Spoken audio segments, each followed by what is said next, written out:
আমাদের অনন্য স্টোরি সকল প্রকার পার্ট গল্প দেখতে আমাদের চ্যানেলটি সাবস্ক্রাইব করে পাশে থাকা বেল আইকনটিতে ক্লিক করে অল নোটিফিকেশন অন করে দিন।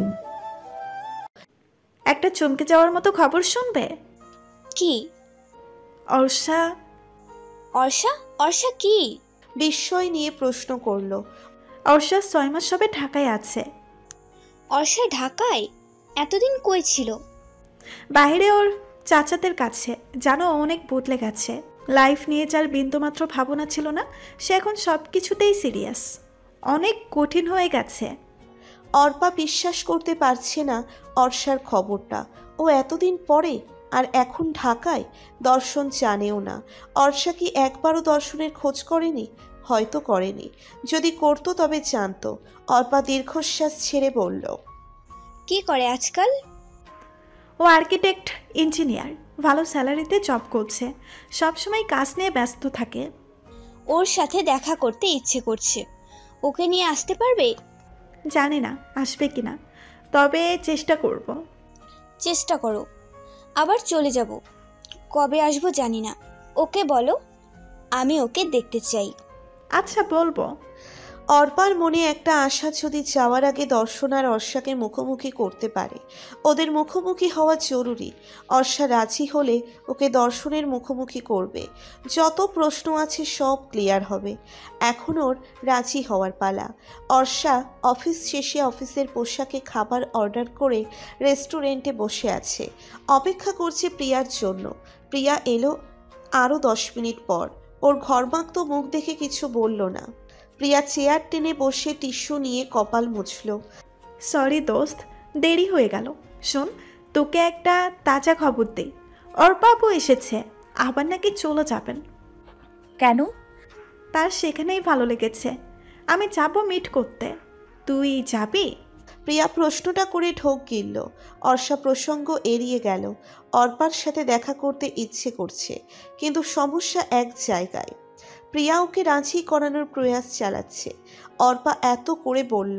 অর্ষা রাজি হলে দুজন একসাথে অর্পার সাথে দেখা করতে যেতে পারবে। একসাথে আড্ডা দেওয়া যাবে। একা একা যেতে ইচ্ছে করে না, তাই ওকে রাজি করানোর জন্য উঠে পড়ে লেগেছে। অর্ষা, কি সমস্যা? সব কিছু বদলে গেছে। ওর বাবু আবার চলে যাবে। তোকে একটু দেখতে চাই।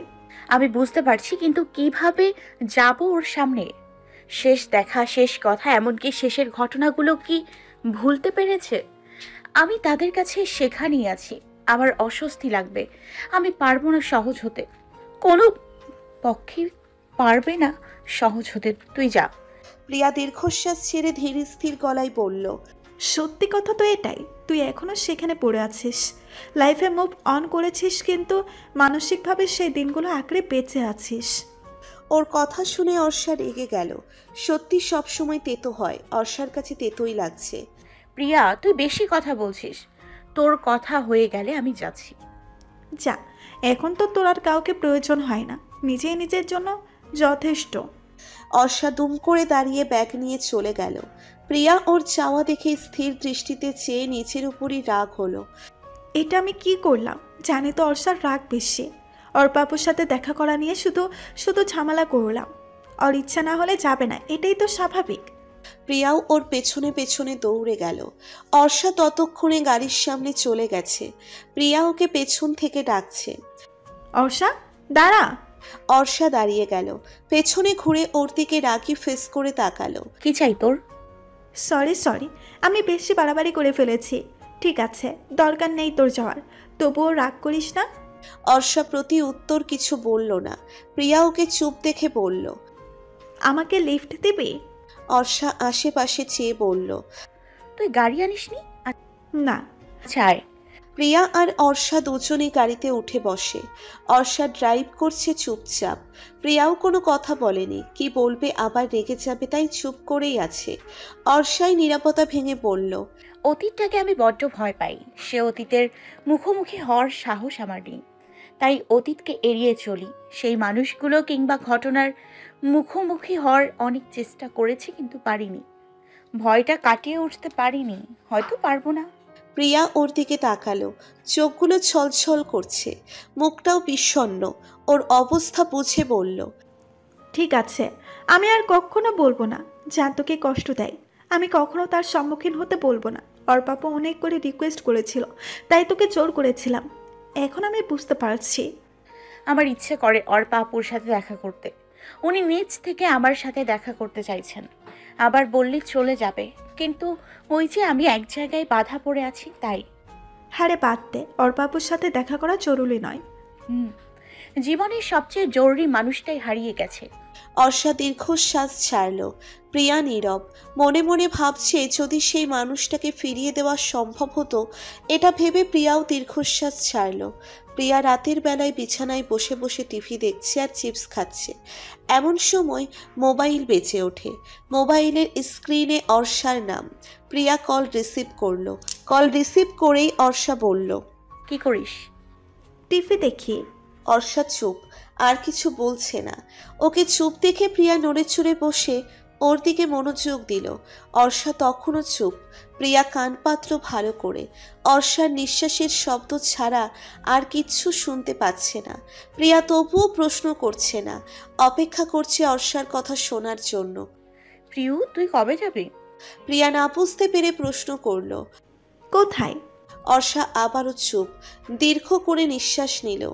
অর্পা আপুর সাথে দেখা করতে? প্রিয়া ওর কথা শুনে ভীষণ অবাক হলো। এই জন্য অর্ষা এত সময় নিচ্ছিল, কিন্তু কেন জিজ্ঞেস করছে? যাবো এক সময়, কিন্তু কেন? না মানে আমিও যেতাম। প্রিয়া আর এক দফা বিস্মিত হলো, চোখে মুখে দ্বিগুণ বিস্ময় নিয়ে প্রশ্ন করলো, তুই যাবি? হ্যাঁ।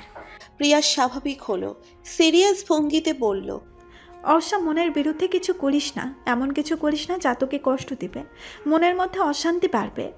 প্রিয়ু, আমি সব কিছু থেকে বের হতে চাই। অর্পা আপুর সাথে দেখা করব। উনি যদি কোনো প্রশ্ন করে নিজের মতো উত্তর দিব, ব্যাস।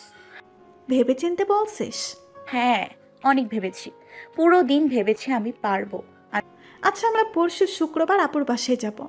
তোর আমার অফিস ছুটি আছে। ওই দিন আপু আমাকে তার বাসার অ্যাড্রেস দিয়েছিল। শুক্রবার। অর্ষা মেরুন রঙের চরচেটের 4 পিস পরে তৈরি হয়ে নিল। ম্যাচিং করে কানে দুল আর গলায় প্ল্যাটিনামের চেইন পরল। চুলগুলো সাদা পাথরের ছোট হেয়ার ব্যান্ড দিয়ে আংশিক আটকে বাকিটা ছেড়ে দিল। মুখে হালকা মেকআপ করে নিল, হাতে ঘড়ি। প্রথমে প্রিয়ার বাসায় গেল, তারপর সেখান থেকে একসাথে অর্পার বাসায়। অর্পার বাসার সামনে গিয়ে নার্ভাস হয়ে যাচ্ছে অর্ষা। কতদিন পর প্রিয়া কলিং বেল বাজালো। তারপর দুজন দাঁড়িয়ে অপেক্ষা করছে। একজন মহিলা দরজা খুলে দিল। ওরা ড্রয়িং রুমে প্রবেশ করলো। ভেতরের রুম থেকে অনেক মানুষের কথা শোনা যাচ্ছে। প্রিয়া মহিলার দিকে চেয়ে বলল, আমরা অর্পা আপুর সাথে দেখা করতে এসেছি। আপু কই? মহিলা মার্জিত ভাষায় বলল, ওই তো ওর রুম, যাও তোমরা। অর্ষা ওনাকে প্রশ্ন করলো, আপনি আপুর কে হন? আমি ওর মা। প্রিয়া আর অর্ষা দুজনেই ওনাকে সালাম দিয়ে ভেতরে গেল। প্রিয়া আগে ঢুকলো। অর্পার বেডরুমটা অনেক বড়, হলরুমের মতো। প্রিয়া ভেতরে গিয়ে আহম্মক হয়ে গেল। বড় সোফার মধ্যে 2-3 জন ছেলে আর ওর সাথে ওর বিছানায় একটা মেয়ে বসে আছে। ওরা নিজেদের মধ্যে হাসি ঠাট্টা করছে। প্রিয়া বুঝতে পারছে না ভেতরে ঢুকে কি করছে কিনা। ভেতরে ঢুকে ঠিক করছে কিনা। দরজা পুরো হাট করে খোলা ছিল, তাই আর নক করেনি। নক করা কি উচিত ছিল? হঠাৎ প্রিয়ার চোখ আটকে গেল বড় সোফায় বসে থাকা 3টে ছেলের মধ্যে একজনের দিকে। ওর বুক ধুকপুক করে উঠল। প্রিয়া দ্রুত দরজার দিকে তাকালো। অর্ষা ইতস্তত মুখে ভেতরে ঢুকছে। ততক্ষণে অর্পা বিছানা থেকে নেমে অর্ষাকে জড়িয়ে ধরেছে। প্রিয়া আতঙ্কিত চোখে মুখে নির্বাক দাঁড়িয়ে আছে। অর্ষা লাজুক হাসল, কিন্তু প্রিয়ার শুকনো আর থমথমে মুখের দিকে চেয়ে অর্ষার চোখে মুখে প্রশ্ন ফুটে উঠল। তাই চোখের ইশারায় প্রশ্ন করল, কি হয়েছে? প্রিয়া উত্তর দিতে পারছে না। ঢোক গিলে পেছনে ইশারা করে মৃদুস্বরে বলল, দর্শন ভাইয়া। অর্ষার বুক ছ্যাদ করে উঠল দর্শনের নাম শুনে। অর্পা সরে দাঁড়াতেই দর্শনের দিকে ওর চোখ পড়ল।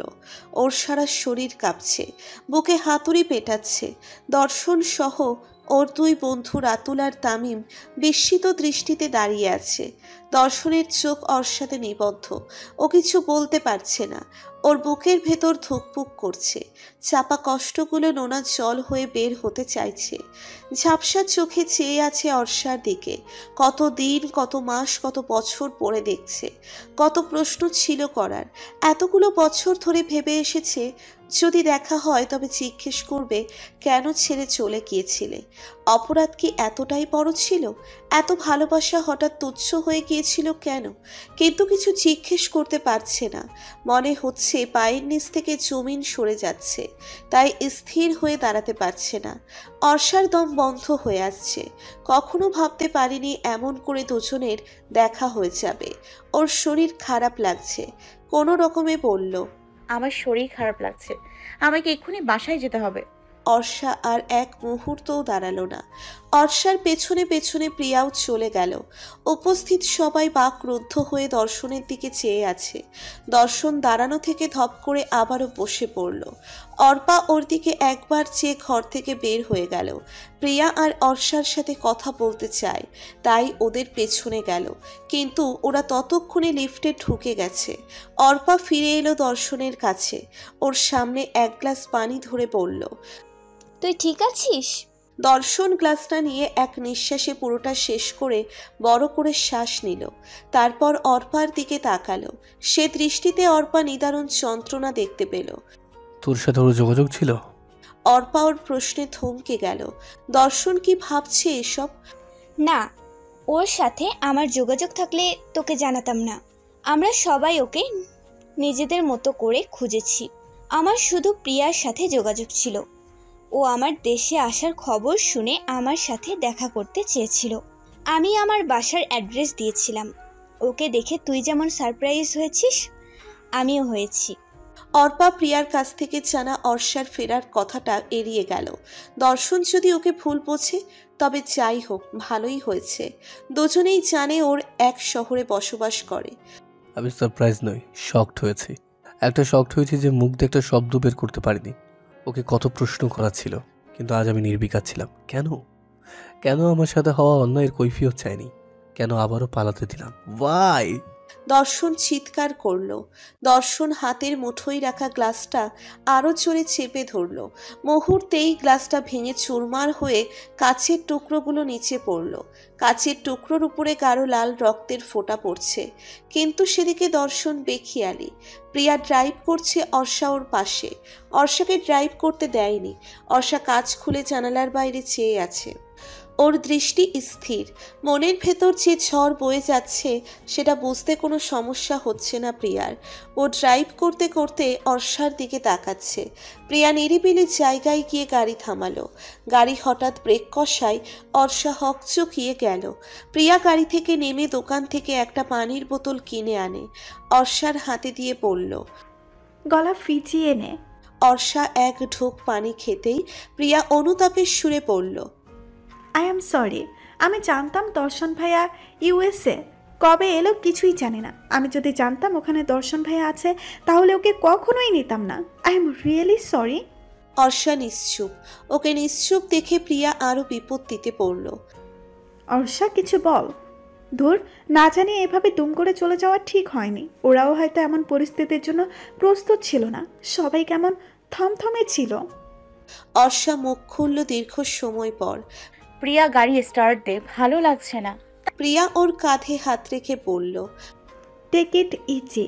এসব ভেবে কষ্ট পাস না। একদিন না একদিন তো দেখা হওয়ারই ছিল, হয়ে গেছে, এটাই ভেবে নে।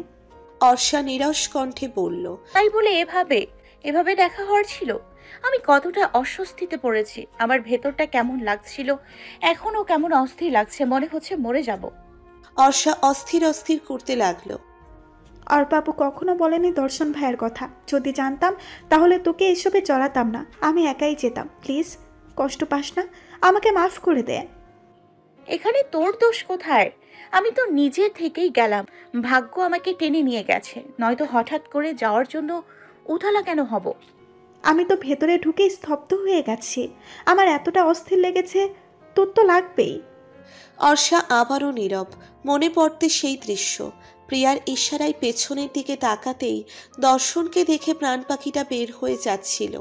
দর্শনের বিস্মিত চোখ মুখ, হঠাৎ ওকে দেখে বাক্রুদ্ধ হয়ে যাওয়া। মনে হচ্ছিল দর্শন এই বুঝি ওকে চেপে ধরবে। তার চেয়ে বেশি প্রভাব পড়েছিল এত বছর পরে ওকে দেখে। সেই বাচ্চা বাচ্চা মুখটা আর নেই, গম্ভীর ম্যাচিওর একটা মানুষ, আগের মতোই গোছানো পরিপাটি। এইটুকুর বেশি দেখার সৌভাগ্য হয়নি। এক পলক চেয়েই চোখ সরিয়ে ফেলেছিল, নয়তো দু চোখ যে ঝলসে যেত। দর্শন ঘর জুড়ে পায়চারি করছে, মাঝে মধ্যে বিছানায় বসছে, আবারও দাঁড়িয়ে যাচ্ছে, দুহাতে মাথা চেপে ধরছে, আবারও পায়চারি করছে। ভেতর থেকে দরজা বন্ধ, তাই বাইরের কেউ ওর অবস্থা বুঝতে পারছে না। দর্শনের প্রচণ্ড অস্থির লাগছে। মাথার ভেতরে একটাই শব্দ ঘুরছে, অর্ষা, অর্ষা, অর্ষা।